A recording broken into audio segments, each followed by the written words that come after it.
Thank you very much, Madam Chair, and thank you to the witnesses.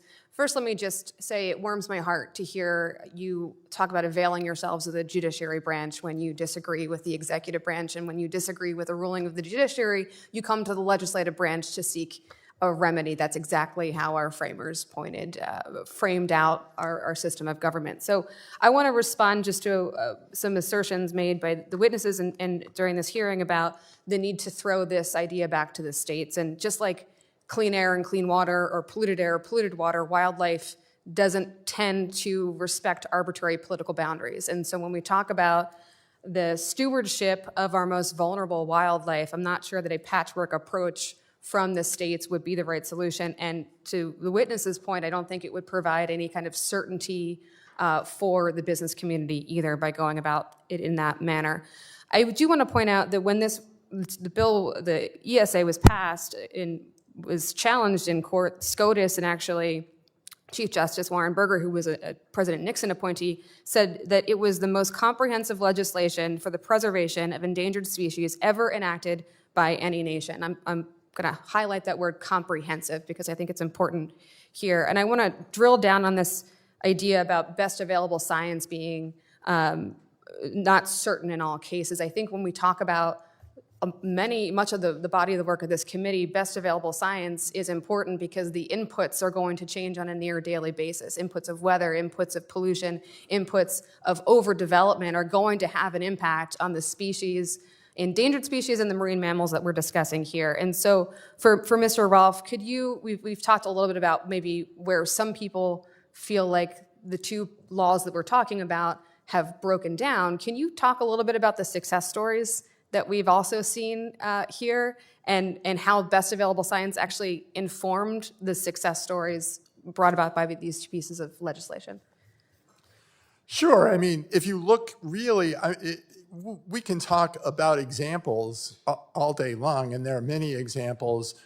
Salmon and steelhead in the Columbia River Basin, for example, are at least beginning a road to recovery because of protections of the Endangered Species Act that have started to address problems with those species, change federal dam operations, for example, to be more conducive to the needs of those species and the rights of Indian tribes in the Northwest to take fish at all their usual and accustomed places.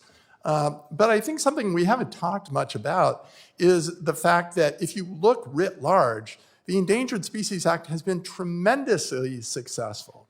We talk about all of these, a few high-profile instances, but if you look across the country, there are thousands of informal and formal consultations under the Section 7 process of the Endangered Species Act, where federal agencies have to consult with the National Marine Fisheries Service or the Fish and Wildlife Service. In almost all of those instances, those consultations either end informally or with a biological opinion saying the action can proceed. Or in the rare cases where there's actually a jeopardy biological opinion, it's been decades that a jeopardy biological opinion has been issued without reasonable and prudent alternatives that allow the agency action to go forward essentially as planned, that is economically and legally feasible. And so the Endangered Species Act really doesn't stand in the way of any development.